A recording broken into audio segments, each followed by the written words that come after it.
Hey y'all, welcome back to my channel. Today I'm gonna just be showing y'all how I did these large knotless box braids on myself.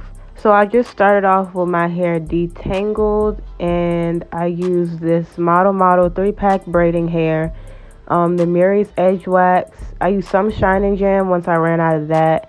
I used this assortment of pink beads and then the little thing that comes with it. So this is just me showing y'all how I parted my hair, and I did brick parting, so all the braids laid in between each other, and I ended up having 27 braids all together. So I'm gonna explain this the best way I can. So you have 3 pieces of hair. You're gonna take one of the pieces on the outside and cross it underneath and bring it to the middle. So that's basically how you start the braid. Now, once you have your braid started, there's going to be 2 pieces of hair that are crossed over each other. You're going to add your braiding hair to the 2 pieces of hair that are crossed over each other. And then you're going to continue braiding. So you take the outside piece, you put it underneath, you bring it towards the middle. Same thing. So now you're still going to have 1 piece of hair that has no braiding hair with it. So you just do the same thing. The 2 pieces of hair that are crossed over each other, you add the braiding hair to those 2 pieces.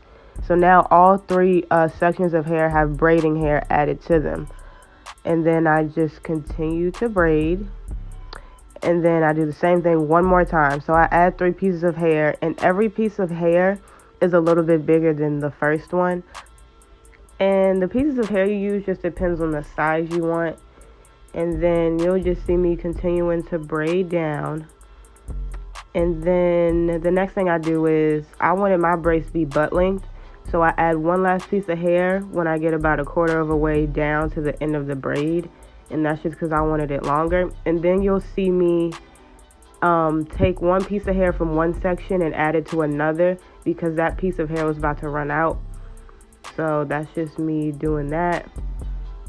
And then I just continue braiding. And that part you might have to practice, because I know it took me a while to learn how to do that.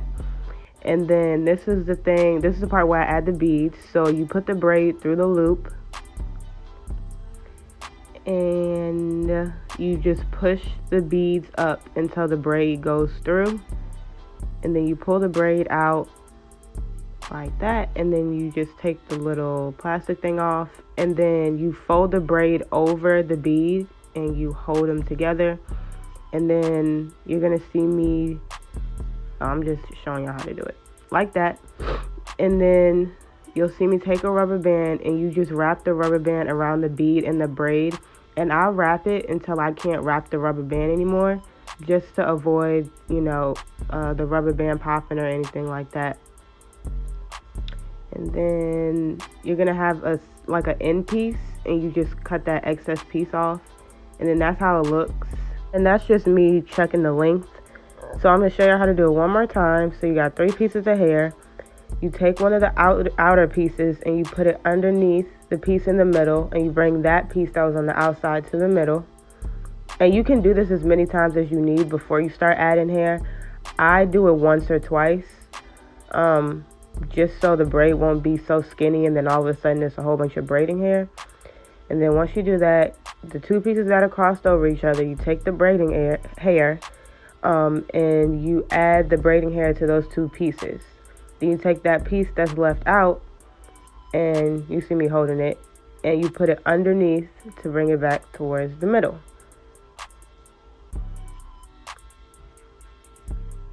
And then I just add another piece of braiding hair to the 2 pieces that are crossed over each other again. And that was the second time doing it. And then I end up adding 1 more piece of hair. And then I'm just continuing to braid down again like I did before. And then I add that last piece before the braid starts to run out, so that it'll be longer. And I just keep on braiding. And that was it. So this is how they looked when they were done, but I still had to dip them and stuff. And yeah, I was excited because I was finished. So this is me dipping them. So a lot of people braid to the end and dip them and then put the beads on, but I didn't feel like doing that.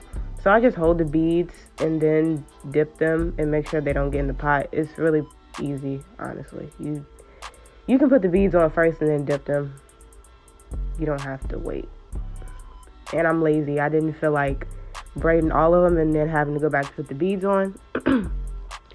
So then I'm just oiling my scalp because every time I do a protective style, my scalp gets really itchy. And then I just use some of this foaming mousse and I put it on my hair.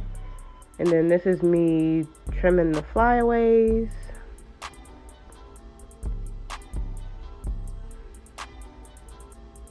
And now I'm just laying my edges. And I use a spoolie. I don't use an edge brush anymore. I notice my edges lay better when I use like an eyebrow spoolie. So if you're wondering what I was using to lay my edges, that's what I was using. And then this is the final look of what they look like. And yeah, that's about it. So like, comment, subscribe. The voiceover's running out. Bye.